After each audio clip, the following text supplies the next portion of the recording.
All right, this is a bowl from the last demo. I threw 3 separate bowls. This, I believe, was the first one. And it looks a little bit different than it did the last time. We fired it in the kiln to cone 4, which is about 1850 degrees Fahrenheit. And there's no more moisture left in this clay. It ceased to become clay, and it's now bisque. Can you tell? Because it's rock hard, it's like a brick, and it's ready for the next stage, which is glazing. So that's what we're gonna do today. I'm gonna show you how to glaze. So up to this point, we've had an adversarial relationship at best with this clay. We've twisted, pulled it, pounded it, baked it, until we've gotten to the point where it is right now. Just like the caterpillar realizes that it's going to be a beautiful butterfly, this clay has realized it's going to spend the rest of his days as a beautiful bowl, and he's accepted his fate, and we're ready to move forward. So usually at this point, I kind of like to look at the bowl and the shape, and I let the bull tell me what he wants to be at this point. It's his decision, what color. And this bull is telling me he wants to be light on the inside and some contrasting colors on the outside. So light inside, dark contrasting color outside. As always, I totally agree with Mr. Bull, and I just happen to have 2 glazes right here. One is a translucent cream. It's a white, creamy glaze on the interior, and a blue cobalt, and this will be our next exterior glaze. So I always do the interior first, so we're going to get our translucent cream white and find the whitest brush we have available that we can still have control. And on these glazes, you want to do 3 nice coats on the inside. And honestly, the fastest way that I found is dump our glaze in, just like that, and then we'll move it around. And what I always do, especially when I have these contrasting glazes, I'm gonna go right up to the lip like that, and I want a contrasting line, and it'll be a clay body, and it'll make sense once you see it here when we're finished. And I'm just gonna go around there, consistent, smooth brush marks, just like this. I hope you can see it. And we want 3 nice even coats.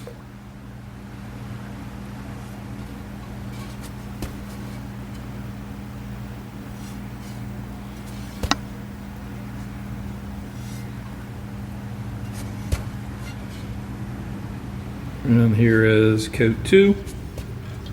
And I'm just taking that glaze from the bottom and just pulling it around. And you want to make sure that it doesn't pull up there in the bottom, because that's where it's going to pull up, and you don't want a big goopy mess of glaze in the bottom. We're getting there. We're almost on our 3rd coat. You can see it's nice and even. Trying to keep it in frame here for you. Just like that. So then what I'll do is I'll take that excess and I'll dump that right back into my glaze.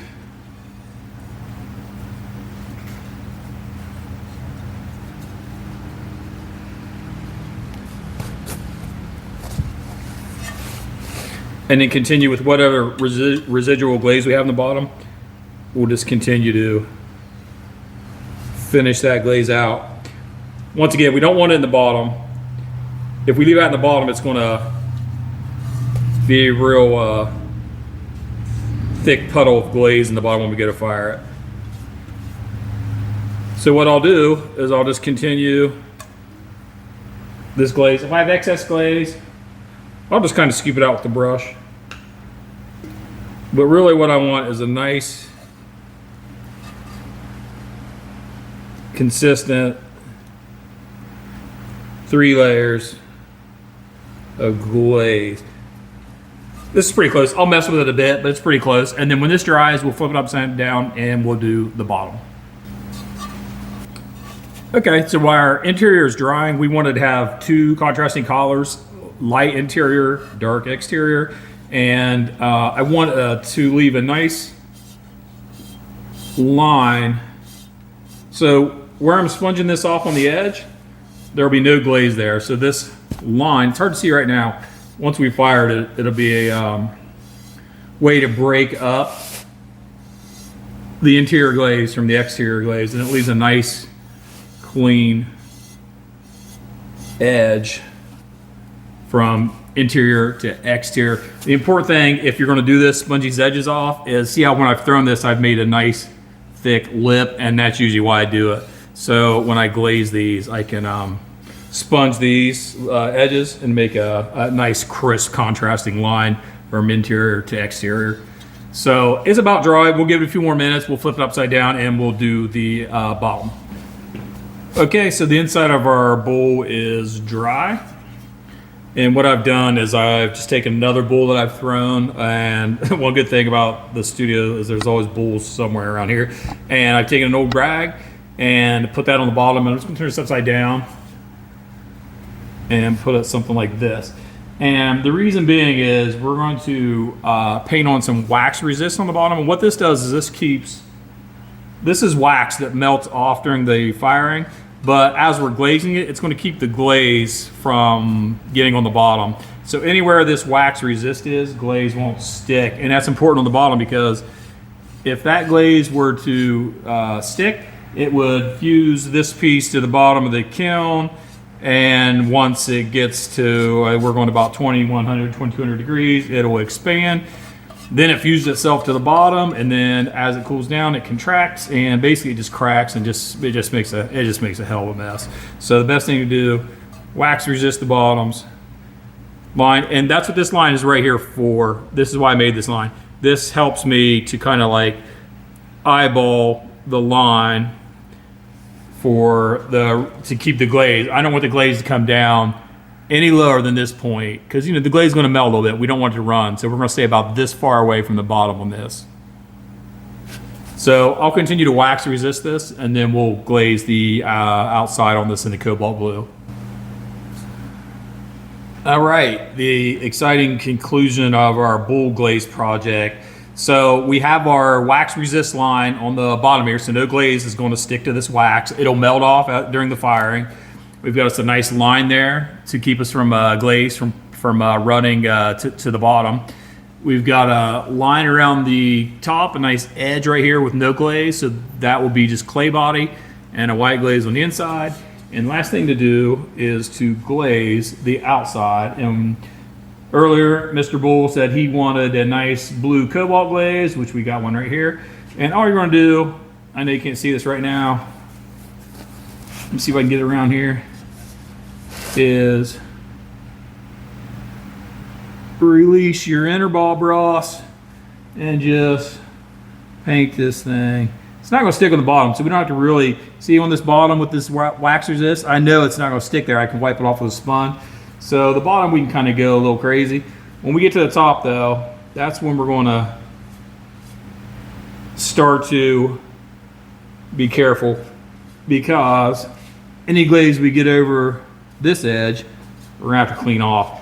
But if you pull from this, and it's confusing, this is actually the bottom of the bowl, down, and be careful not to go over that lip. You shouldn't have too much of a mess just like this. This is what I'll do. And once again, we're going to do 3 coats on the outside. And I'll just keep rotating it like this, 3 coats.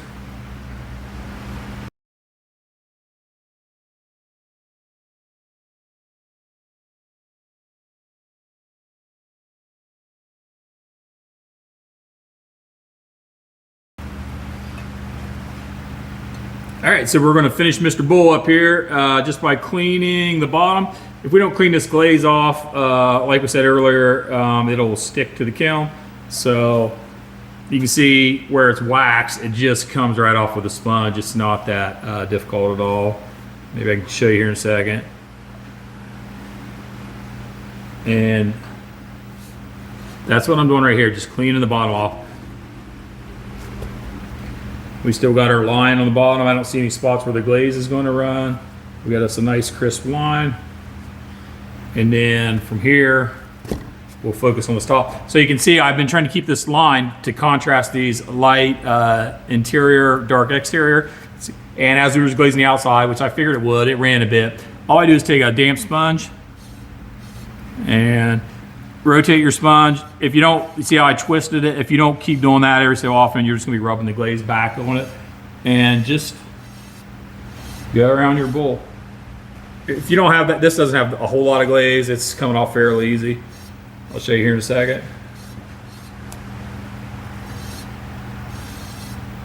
And even though it's hard to see this contrast now because the glazes look so similar because they're not fired, this will look a lot different when it's glazed because this is going to be a glossy white interior and a dark blue glossy exterior.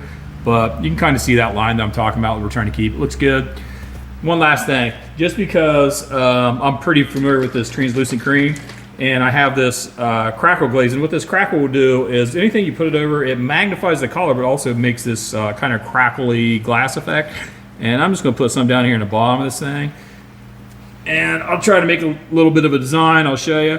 And we'll see how that looks when we fire. Or maybe just be a puddle of cracked glass, I don't know. It should be pretty interesting either way. So there's this guy. I've got another 30 or 40 bowls to glaze, and we'll get this to kiln, and we'll follow this thing from here till completion, which would be kiln firing and a little bit of maybe trimming or grinding after that. So moving on, thanks.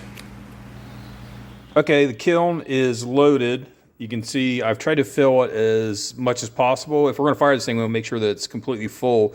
I have a little bit of space, but right now this is all I have and I need to get the stuff fired. So usually I would fill these top two shelves with a little bit more stuff, maybe a bowl or something. But like I said, I have to get this stuff fired. So this kiln is pretty simple. Here it is. And all we have to do is cone fire. We're going to preheat this. So it's going to get up right up to the boiling point. It's going to hold for 15 minutes. We're going to fire this at cone 6, not 06, cone 6. We're going to fire it slow. And we're going to hold that temperature for 15 minutes like that. And we're going to hit start. And wait for it to kick on. Before I walk away, I always wait for it. You'll hear it click. Yep, there it goes. All right, so we know it's on. So this thing is going to fire to cone 6, which was 2200 degrees. It'll take it about 30 hours to get there, and then it'll cool. So we won't see this stuff again for another 24 hours. And all right, here's the kiln. At about 10 hours later, we're at 1743 degrees Fahrenheit. And the reason I'm going to show you this is actually, we're going to look inside.